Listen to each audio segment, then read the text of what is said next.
Olá, alunos e alunos do ensino médio da primeira série. Iremos trabalhar a aula de filosofia no nosso livro didático da página 23 à página 26. O nosso tema, filosofia e outras formas de pensar. Como vocês já viram por essa tela, imagino que vocês já tenham imaginado mais ou menos que vamos falar um pouquinho de mitologia, né? Que é o segundo tema da filosofia, tá? Contextualizando, para perguntas para iniciar o nosso pensamento. Somos senhores da nossa vida ou somos controlados por forças que estão além do nosso entendimento? O que vocês acham? Vocês acham que tem um destino traçado previamente para cada um de nós? Ou somos nós que fazemos o destino da nossa vida? Será que somos nós que controlamos a nossa vida ou existe alguém lá em cima que nos controla, né? Uma força superior? De acordo com a mitologia grega, existia sim uma força superior chamada destino. E há um mito bem interessante que pode nos explicar como os gregos pensavam a interferência do destino.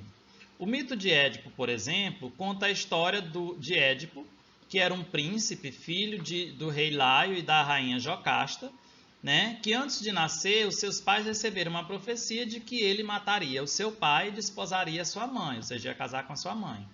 Ficaram muito chocados, óbvio, o rei Laio e a rainha Jocasta, e quando a criança nasceu, deram para que o empregado matasse. O empregado não teve coragem, deixou a criança pendurada em uma árvore no mato, passou um camponês, encontrou a criança chorando, levou para uma cidade vizinha chamada Corinto, e lá essa criança foi adotada pelo rei da cidade, que era o rei Pólibo e a rainha Mérobe.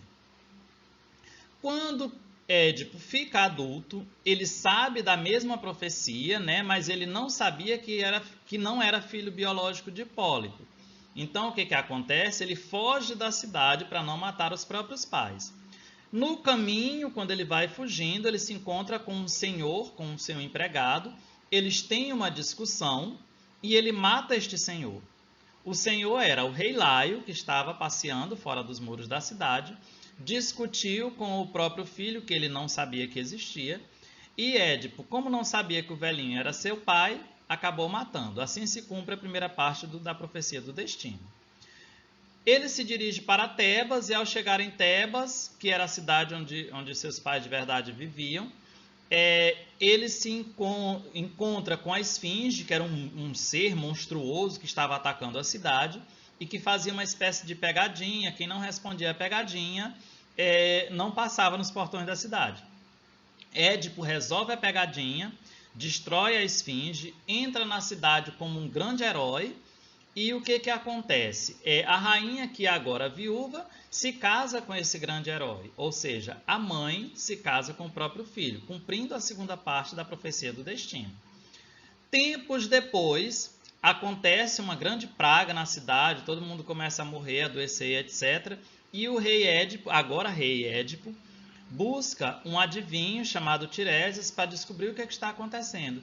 E aí que ele descobre a verdade, porque o adivinho vai dizer, olha, você casou com a sua mãe, né? E ele vai buscar a explicação e ele vai explicar a situação direitinho. Jocasta fica muito humilhada, se mata. Édipo fica muito desesperado, já tinha 4 filhos com a própria mãe, fura os próprios olhos e se torna um vagante, um mendigo na cidade. Resumo da história. O que eles queriam dizer com esse pequeno conto? Que ninguém pode fugir do seu destino. Por mais que você se distancie, uma hora você volta para cumpri-lo. Olha que forma interessante dos gregos explicarem as coisas da vida, né? E aí nós chegamos ao ponto de que o que é mito? De acordo com a filosofia, o mito é uma narrativa fictícia e imaginada, cujo objetivo é explicar alguma coisa ou algum acontecimento. Ou seja, o mito é um conto de algo inventado que tem o objetivo de explicar alguma coisa da vida real. tem algumas características básicas para que o mito seja entendido como tal. Não é qualquer história inventada, não. Primeiro, geralmente o mito é criado em épocas antigas, né? Tem a ver com seres do passado, situações do passado. Não tem uma autoria definida, não tem uma pessoa X que criou o mito tal, né? Geralmente ele é atribuído a alguém ou a algo, mas não tem uma certeza. São narrativas inicialmente transmitidas oralmente, ou seja, são contadas, passadas de pai para filho, até que ao longo da estrada, ao longo da história, ele vai sendo escrito por alguém, né? Enfim.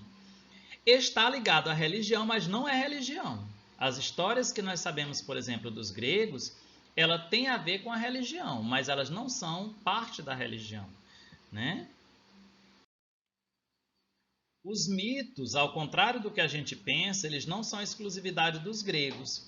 Outros povos também tinham sua mitologia. Por exemplo, se nós pensarmos lá no Thor e naquele povo que a gente já viu aí nos filmes, eles fazem parte da mitologia nórdica. Thor, Odin, Loki, né? Todos aqueles seres que nós vemos lá nos filmes, eles fazem parte da mitologia nórdica, da mitologia dos povos que viviam ali naquela região, né, da Germânia e etc. A mitologia chinesa conta, por exemplo, a história dos dragões, né? Os dragões, eles não são deuses para os chineses. Eles são figuras de grande poder, né? Que existem no imaginário dos chineses, né? E que tem várias histórias relacionadas a eles. Bem mais próximo da gente, se nós pensarmos nos povos da Bíblia, né? Os judeus, os hebreus, etc., há alguns contos, inclusive, muito conhecidos, como, por exemplo, os contos do Gênesis. O mito da Torre de Babel, Adão e Eva e outros mais são Lilith, a primeira esposa de Adão. São contos utilizados para dar explicações fantasiosas a coisas que existem no mundo. Se pensarmos a Torre de Babel, por exemplo, é uma história criada para explicar o porquê de as pessoas terem idiomas diferentes pelo mundo, né? Então, a mitologia ela tem essa função. No caso do Brasil, também tem as suas mitologias. Os povos originários, os indígenas, eles também têm algumas mitologias. O mito do Guaraná, o mito da mandioca, o mito da Vitória Régia, as lendas do Caipora, da Mãe d'Água, tudo isso são mitos, né? São histórias criadas para explicar algumas situações, né?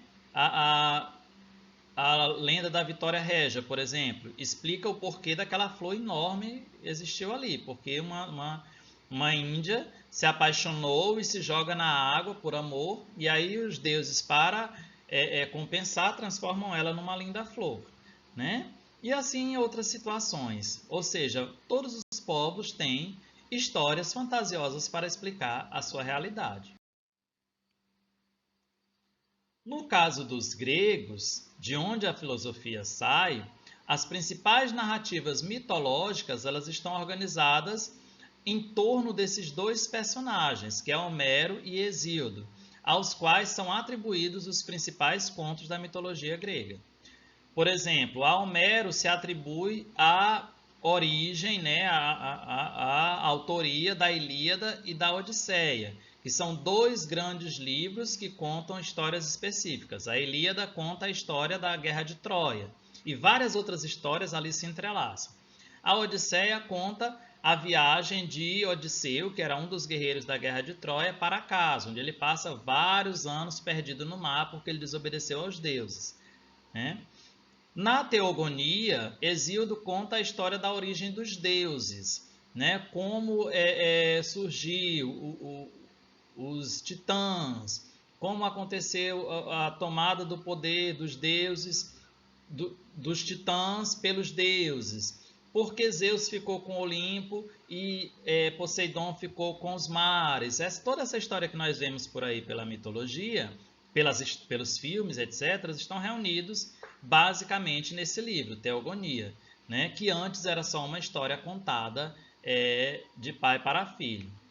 Também é atribuído a Hesíodo é esse livro, Trabalhos e os Dias, né, que conta a questão dos trabalhos de Hércules, né, os 12 trabalhos de Hércules e outras situações que são contadas nesse livro, que fazem parte de toda essa coletânea das mitologias gregas.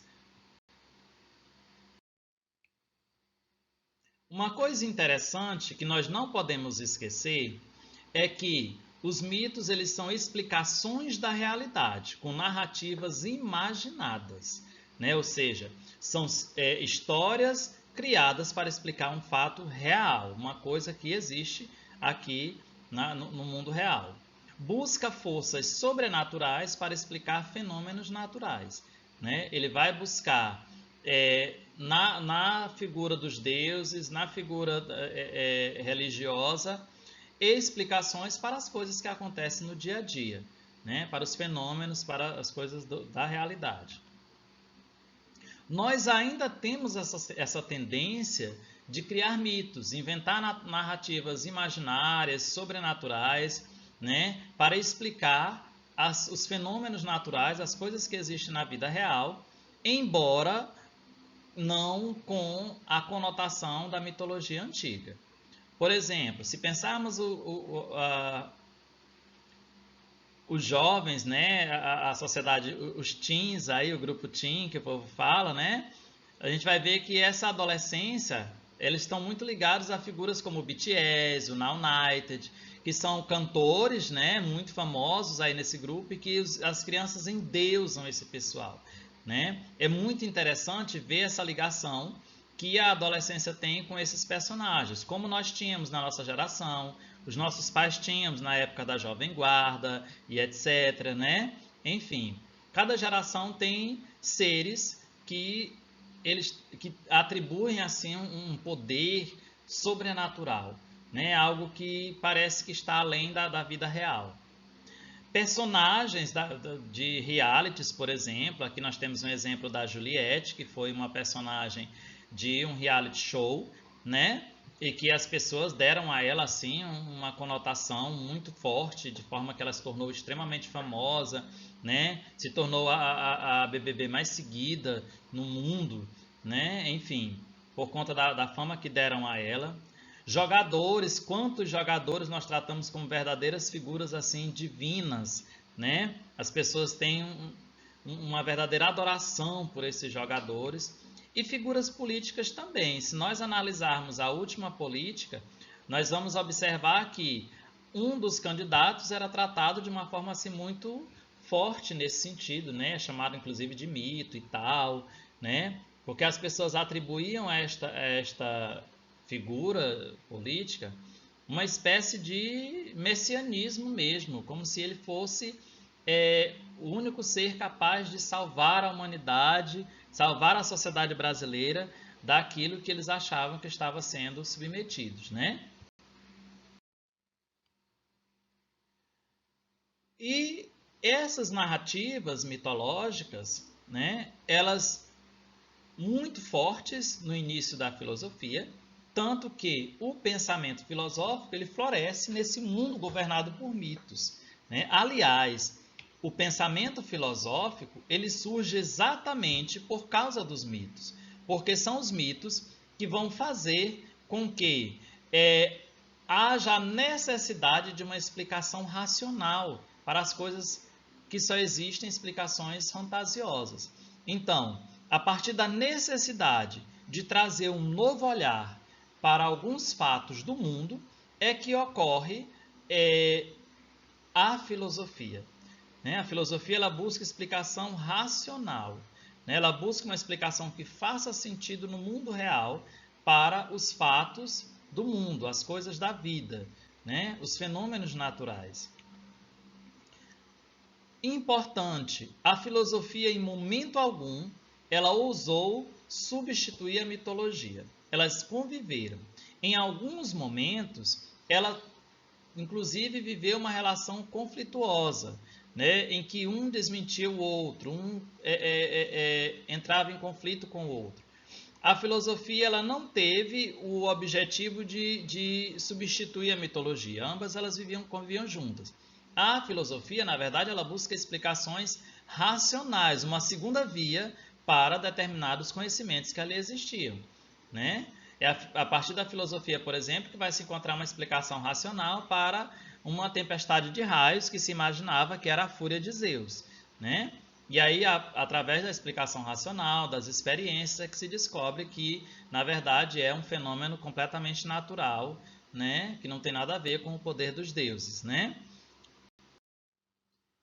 Enfim, essa era a nossa mensagem. Eu não sei se a gente conseguiu trazer para vocês um entendimento deste conteúdo, né? As dúvidas serão sanadas na aula presencial, que eu espero que seja em breve, né? A gente sabe que por conta das enchentes, infelizmente não está dando para isso acontecer de forma presencial, mas enquanto esse momento não chega, a gente vai aqui gravando e não vamos deixar vocês desassistidos, tá?